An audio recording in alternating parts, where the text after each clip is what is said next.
Pour les plus jeunes, là, t'es rentré à Salut Bonjour, t'as été au sport pendant 5 ans.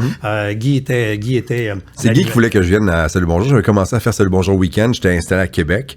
Et Guy Mongrain a appelé puis il a dit je veux l'avoir avec moi. Ah ouais? Puis il y avait un directeur des sports dans ce temps-là à TVA qui voulait trouvait pas que c'était pas une bonne idée. Il voulait me casser parce qu'il trouvait que j'étais comme un peu trop bon. Tu comprends-tu? Fait qu'il dit non, on va le casser, on va te l'amener après. Puis Guy a fait comme non, tu comprends pas. Sauf qu'il a fait comme vous allez voir quelqu'un d'autre. Puis je pense la semaine d'après, j'étais là. Puis vous avez eu une belle chimie entre les deux. Je l'aime profondément à ce jour encore. On s'écrit sur Facebook pas mal, régulièrement, toutes les semaines à peu près. C'est un gars, je lui dois énormément à Guy. Je pense que quand tu travailles dans la vie avec des gens, puis moi j'ai toujours été comme ça, je respecte l'expérience. Les gars, les filles qui étaient là avant moi, si t'es moindrement intelligent, tu vas te nourrir de ce qu'ils ont fait avant. Et moi, rappelle-toi, quand je suis arrivé à Salut Bonjour, Guy animait, c'est Jacques Moisan qui faisait les nouvelles. Ben oui. Et j'avais un masterclass devant moi à tous les jours. Et ce que je faisais, quand je finissais, mettons, mon blog de sport à moi, je me dépêchais à aller à mon bureau, préparer vite le blog d'après et venir me rasseoir pour les regarder travailler. C'était extraordinaire parce que quand, mettons, le prochain bulletin de nouvelles commençait, là, j'y voyais deux enfants. Là. Pendant la pause publicitaire, il s'écœurait, il se faisait des mauvais tours.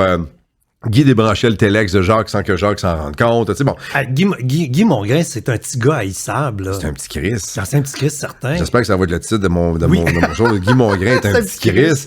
Mais Guy, c'est un ricaneur. C'est un vivant. C'est un gars qui aime ça. Et c'est un généreux. J'ai tellement appris de lui. Et comme je te disais, je me dépêchais, je venais m'asseoir, puis là, je les regardais.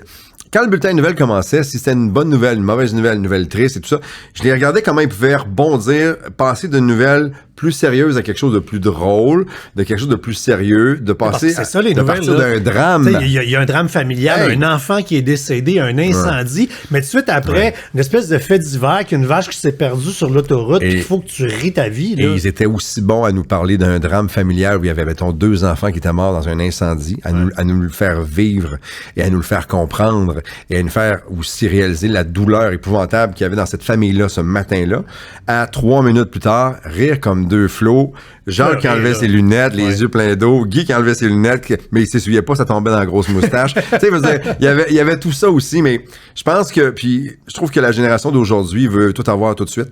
Les gros salaires sans se casser le cul, sans aller travailler dans une autre ville, c'est pas tout le monde qui est comme ça, mais c'est une génération qui est beaucoup comme ça, qui pense que tout lui est dû sans faire les efforts qui viennent avec.